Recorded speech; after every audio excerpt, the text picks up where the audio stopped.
Okay, so quick disclaimer, this video is going to be a little long because I just have a few different things that I want to cover.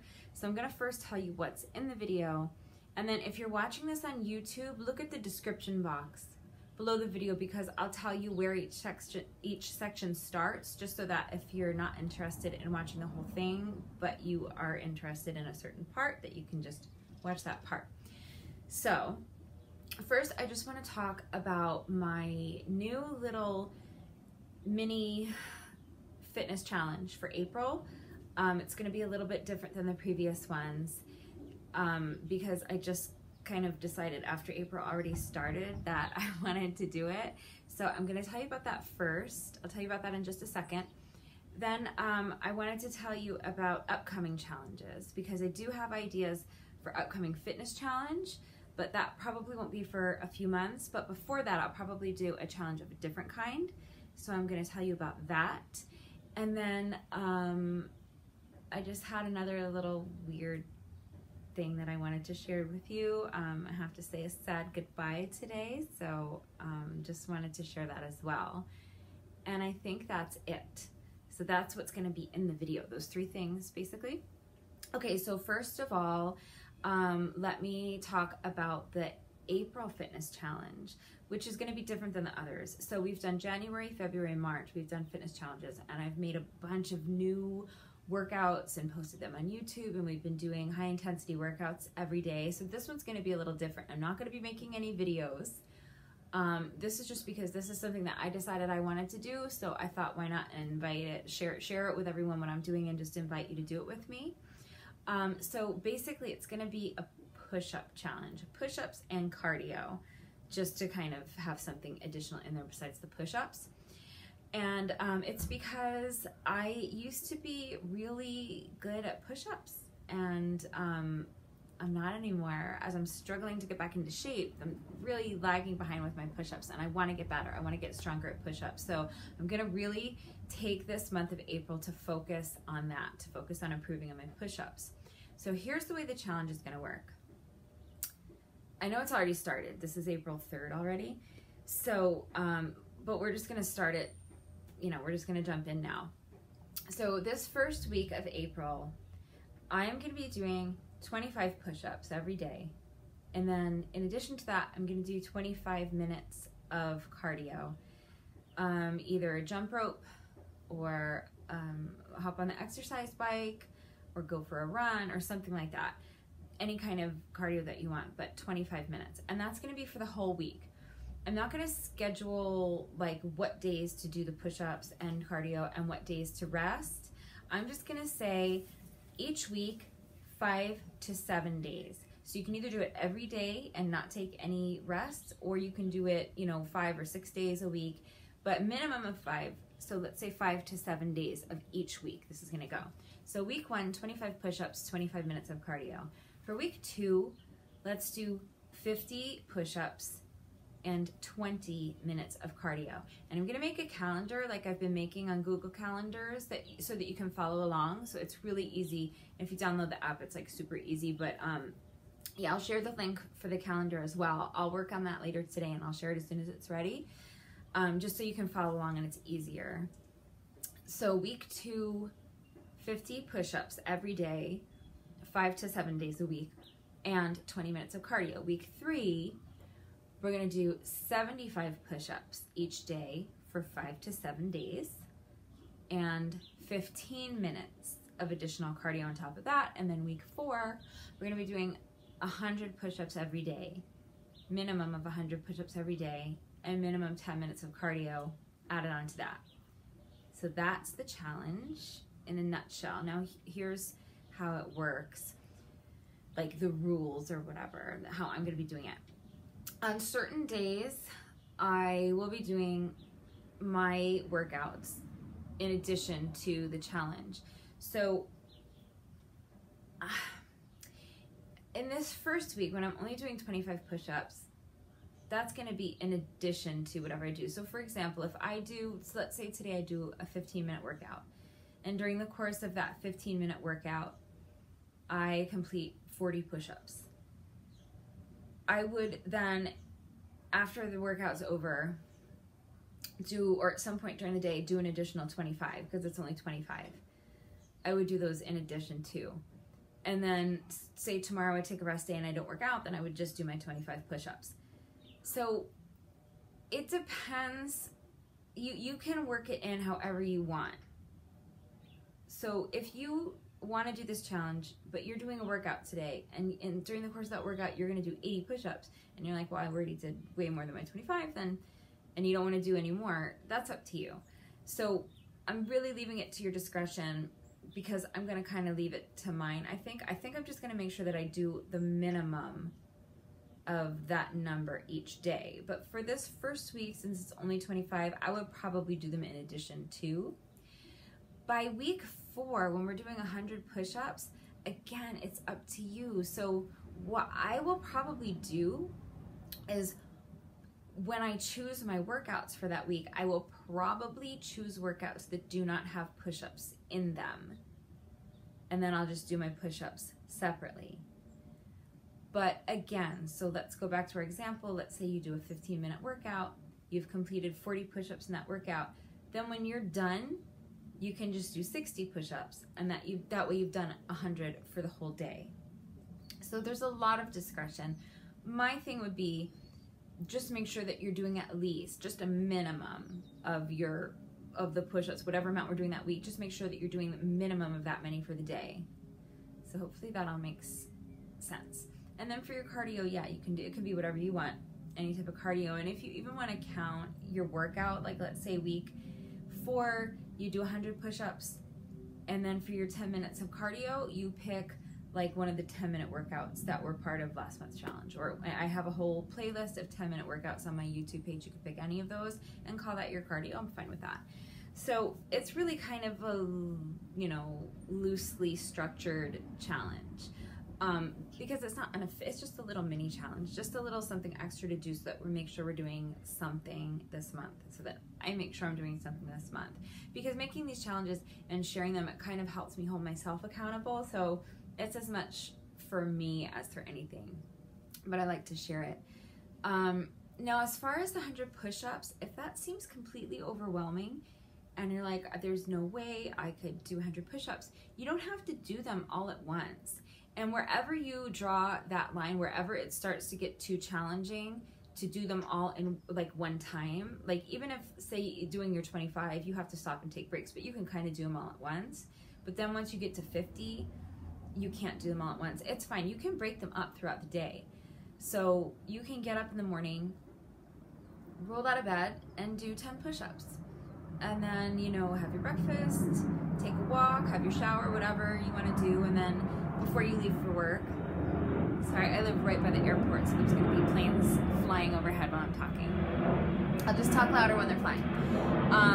But yeah, you can do another set of 10 when you get to work. You can do another set of 10 after lunch. You can do another set of 10 in the afternoon after you've had your, afternoon snack of whatever, or, break or whatever. And then when you get home, you can do another 10. You can do another 10 after dinner, another 10 before bed. So you can break them up throughout the day. You don't have to do 100 all at once. It's just cumulative, so that by the end of the day, you have to have done a minimum of that number. This is already so long, I'm sorry.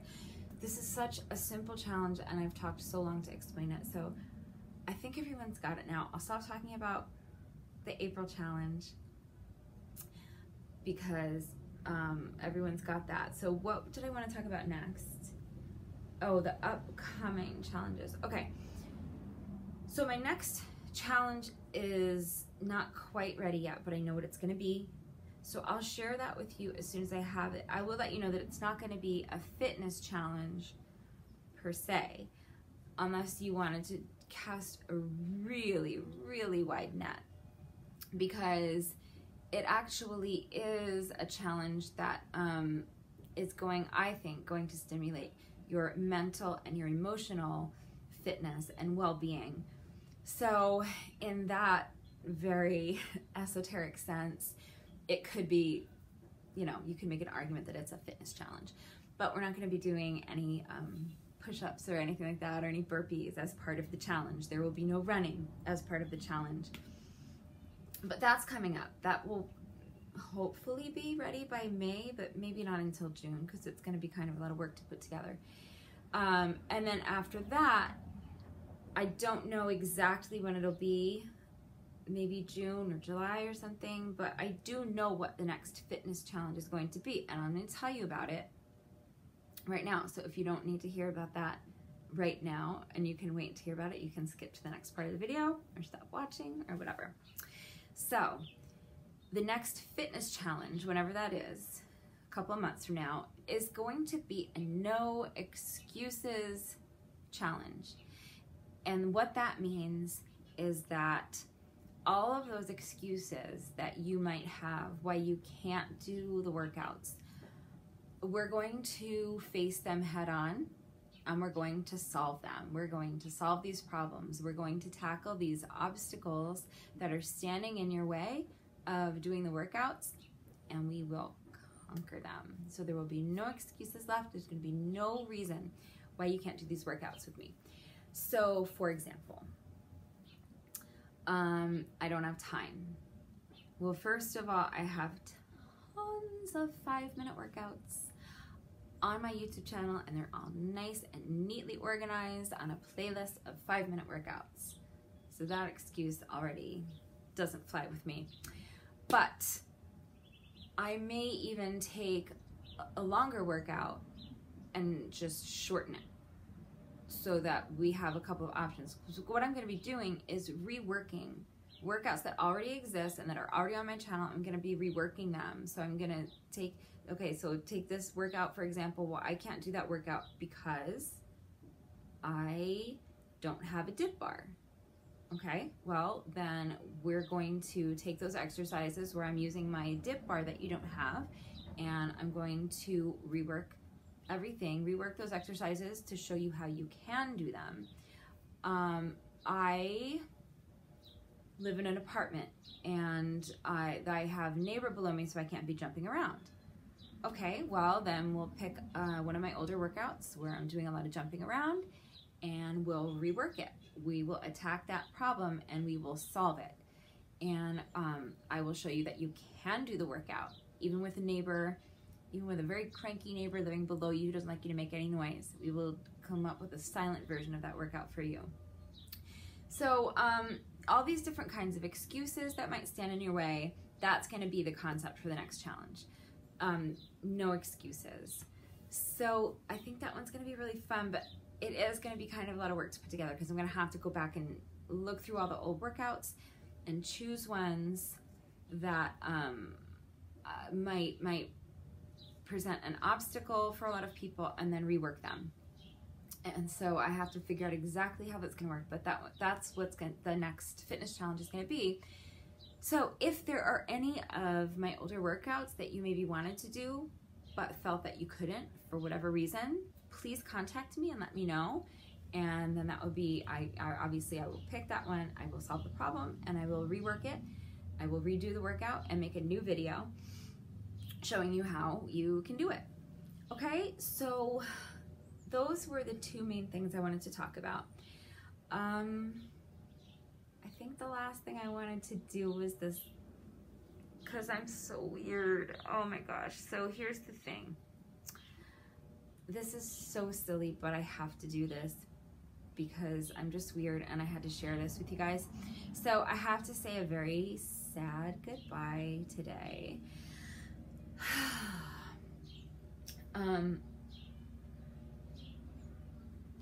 To these guys. So these sad, sorry, look at this. Look at how this is ripping apart. There's literal rips in the front. There's big chunks falling off the bottom. It's the same thing. The other shoe is equally as worn. I mean, come on now. Another big chunk missing off the bottom. But let me just tell you, so obviously I have to throw these shoes away today, and I'm very upset about it. In my life, I have run 4 half marathons, and the first 3 half marathons that I ever ran, I did it with these little gals right here. And most of the training for those races as well was done in those shoes. So they've long since been retired as like running shoes, but I still wear them every day because they've pretty much become my dog walking shoes. And I've mentioned before that my little doggy likes to take very long walks. So we've actually put thousands and thousands more miles on these shoes since their retirement, just walking, just Rudy and me just walking around town. So these old Asics have been really, really good to me, and I get really attached to items, and it's so, I feel such an emotional attachment to them, and I'm getting like, it's so hard to throw them away, and I know I have to do it, but it's so difficult. I don't know if you guys experience that. And it's not like I have like hoarding disorder. I hope I don't have hoarding disorder. But like if you ever watch that show and you watch these people that struggle to throw away like a plastic fork because they have such an emotional attachment. They've attached something else, some other meaning to this fork. I get that. And I can throw away a plastic fork, it's not like that, but most people I think would be able to throw away a ratty old pair of shoes like this without, but I can't help it. I feel so emotional about throwing away. I really do not want to throw them away. So that's why I had to like get this all out. And then look I have this other pair too. It's almost the same shoe but in black, because when I got these I loved them so much that I wanted a black pair, but I wanted like the same pair but in black. So this was pretty much the same pair. But these also are falling apart. Look at they're literally like just faded and torn. And same thing on this one. Like the bottoms are all worn. These ones I haven't replaced yet either. I have this weird thing that when I have to get rid of something that I really love and that I use a lot, that I have to like replace it with the same thing. It's really weird. So I haven't replaced these black ones yet, but look what I did. I went and got, these shoes are like over 10 years old, so they don't even make that anymore, I think. But I found like, this is the most similar thing I could find. So why did I go and buy pretty much the exact same shoe? I don't know. It's weird, right? But I do love them, and I wore them for the first time today while I walked with Rudy, and they're comfortable, and yeah, I like them. But I have to say there's a part of me that regrets getting like the same shoe, because as difficult as it is to let go of things, it is always like an endorphin rush, you know, when you get something new. So I was really excited to walk around town in my new shoes today, but then I was wishing that I had gotten something newer, like different, you know.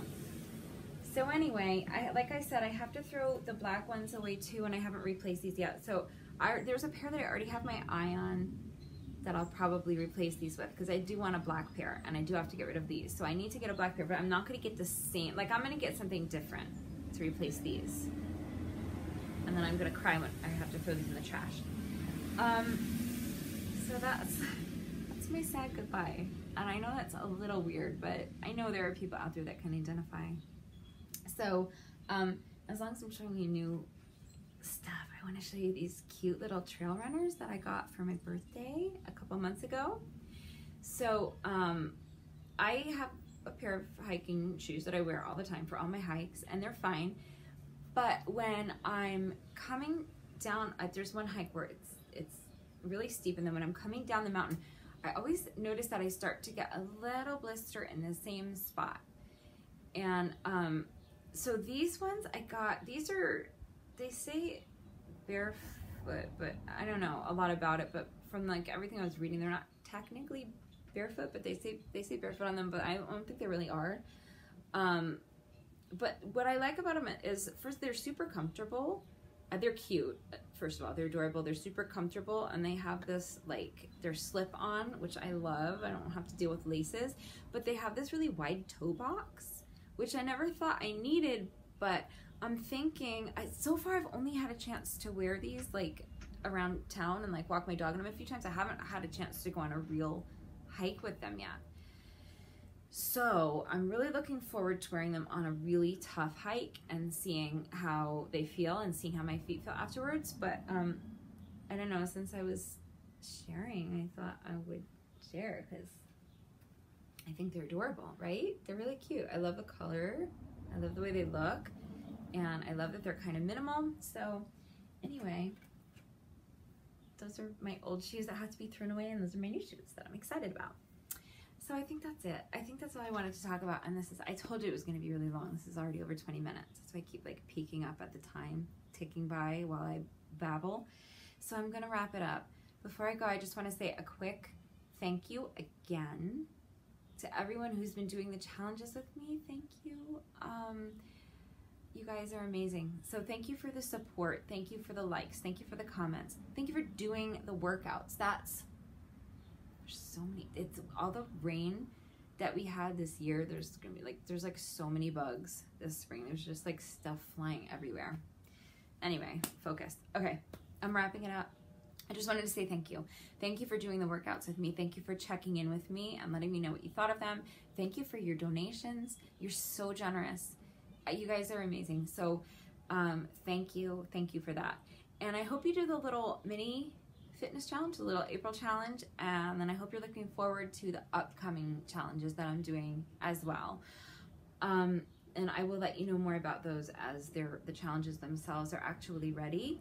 But that's it for today. I'm going to actually wrap it up for real right now and say thank you again, and that's it. Bye.